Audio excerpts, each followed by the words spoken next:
Hoje eu quero falar sobre Atlântida. Você já deve ter se deparado por aí com aquelas alegações do tipo: Atlântida não existiu. Atlântida foi só uma alegoria filosófica criada por Platão, uma invenção para falar sobre o modelo ideal de sociedade que Platão considerava o mais interessante. Mas será que isso é verdade? Vamos às fontes históricas. Eu sou Márcio Pichel, você está no canal Além da Nuvem. Se você ainda não aproveitou, nós lançamos o livro de Dom Henrique Onfroy de Thoron, Viagens dos Navios de Salomão ao Rio das Amazonas, edição e prefácio, além de notas e ilustrações, por mim. Aproveite antes que acabe. Nós já tivemos que pedir uma tiragem extra e não sei até quando teremos disponíveis esses livros. O link está na descrição e no comentário fixado no topo, a história secreta da Amazônia. Mas agora vamos voltar para Atlântida. Deixando aqui um abraço para o meu amigo Eduardo, do canal Yeshua, que lançou um livro recentemente sobre Atlântida, inclusive. Bom, Atlântida é uma civilização lendária que foi apresentada pelo filósofo grego Platão, que a descreveu em seus diálogos Timeu e Crítias. Ele apresentou como uma poderosa ilha-estado que tinha um sistema monárquico e que havia sido fundada pelos antigos deuses greco-romanos, especialmente por Poseidon.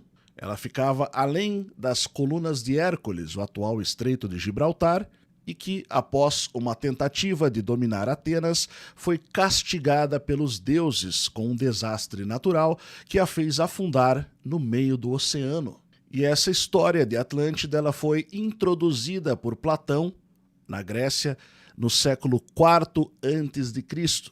Atlântida era então uma monarquia que havia sido fundada por aquele que era chamado o deus do mar, Poseidon, numa época em que os próprios gregos consideravam-se descendentes dos antigos deuses da mitologia grega.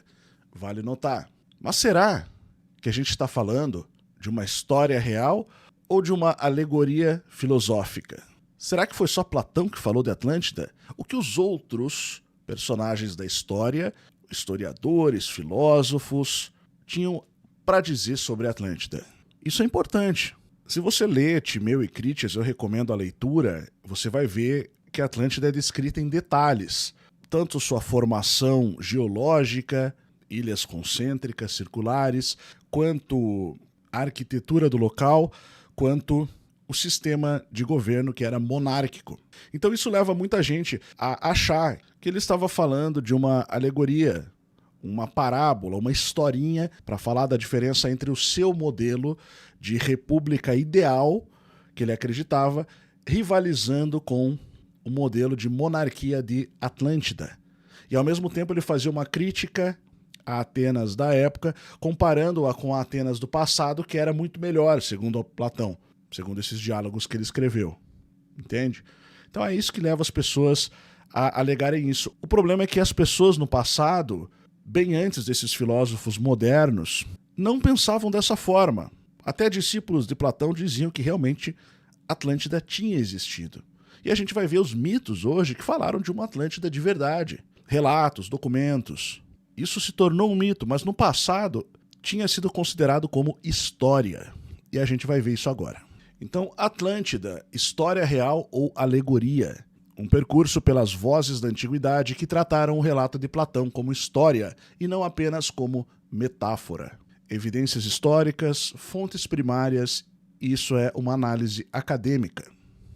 A tese moderna, então, ela vai dizer que é só alegoria. Hoje em dia, muitos estudiosos afirmam que a Atlântida nunca existiu. Segundo eles, Platão teria inventado tudo como uma simples alegoria filosófica.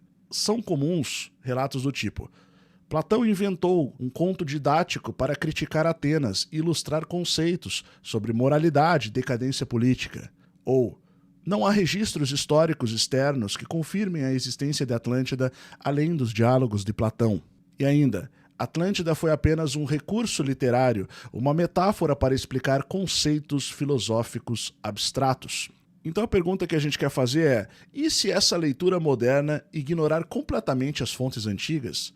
Quer dizer, será que os engomadinhos da filosofia moderna não estão forçando a barra ao ignorar as fontes históricas que eles inclusive acham muito importantes para a própria filosofia, e isso tem influenciado os historiadores a não investigarem mais a fundo essas questões? Em outras palavras, será que não estamos diante de mais um acobertamento? E se os antigos discordassem disso? Muito antes dos teóricos atuais, filósofos, historiadores e geógrafos afirmaram de forma direta que a Atlântida realmente existiu. Das suposições modernas às testemunhas antigas, nós vamos agora fazer uma jornada pelas vozes que trataram o relato como história e não como alegoria. Crantor de Solos, o primeiro comentarista da obra Timeu, de Platão. Ele era discípulo da Academia de Platão, estudou sob a orientação de Xenócrates, foi o primeiro filósofo conhecido a escrever um comentário detalhado sobre o Timeu e tratou o relato de Atlântida como história real, não como alegoria filosófica. Ele que nasceu entre 335 e 275 a.C. Em Via Proclo, comentário ao Timeu, Crantor afirma que os sacerdotes egípcios mostraram colunas de pedra contendo a antiga escritura sobre a Atlântida, confirmando a narrativa de Platão. Proclo, que já viveu entre 412 e 485 d.C., foi o neoplatônico que leu Atlântida como história, do período do neoplatonismo. Então, foi diretor da escola platônica de Atenas, sucessor de Ciriano como líder da academia. Tá, então a gente viu aqui, primeiramente, um discípulo da Academia de Platão. Agora, um líder da Academia de Atenas. Escreveu um extenso comentário ao Timeu, obra de Platão, dedicando análise detalhada ao relato de Atlântida. Tratou o relato como inteiramente verdadeiro, no seu sentido histórico, cosmológico. Porque além de falar de Atlântida, ele fala de cosmologia também. Interpretou o conflito Atenas versus Atlântida como imagem de uma oposição cósmica real, uma guerra real que ocorreu naquele mundo daquela época. Ele escreveu, abre aspas, que a história relatada por Platão é verdadeira e confirmada pelos sacerdotes do Egito, como afirma Crantor, fecha aspas. Embaixo você tem as referências ali, tá? Aqui no caso, trabalho de Zamora Calvo de 2018, Proclus on the Atlantis Story. Esse é o trabalho, né, de José Maria Zamora Calvo pela Universidade de Madrid. Diodoro Sículo, Diodoro da Sicília, historiador grego que viveu entre 90 e 30 a.C., falou de uma ilha de considerável tamanho no oceano, distante da Líbia. A Líbia era como eles chamavam a África naquela época. Nos mapas antigos, a África era chamada de Líbia. Então não está falando do país Líbia somente, a Líbia de hoje, tá? É uma área muito mais ampla, a própria África. Então, dizia que era distante da Líbia, né? Longe da África. Falava de terras férteis, planícies de beleza excepcional e montanhas cobertas de vegetação densa, entre uma série de outras características, né? Inclusive um povo próspero com vida luxuosa e suprimentos abundantes. Na sua obra Biblioteca Histórica, volume 19, está escrito: esta ilha, devido à sua excepcional felicidade, pareceria ser morada de uma raça de deuses e não de homens. Marcelos, geógrafo grego, deixou escrito também sobre as 7 ilhas, sendo a maior a Atlântida. A sua obra perdida, Ethiopic History, sobrevive apenas através de citações de autores posteriores, que falava de 7 ilhas no mar Atlântico, dedicadas a Perséfone, e 3 outras de tamanho imenso, sendo a do meio dedicada a Poseidon. Os habitantes dessa ilha preservavam a memória de uma ilha atlântica ainda maior. Marcelos, que foi citado por Proclo, em comentário ao Timeu, disse que, na época antiga, existiam 7 ilhas no mar Atlântico, e uma delas, a maior, era chamada Atlântida, que por muitos períodos teve domínio sobre todas as ilhas no mar Atlântico. Ele traz então uma referência independente ao nome Atlântida, fora dos diálogos de Platão.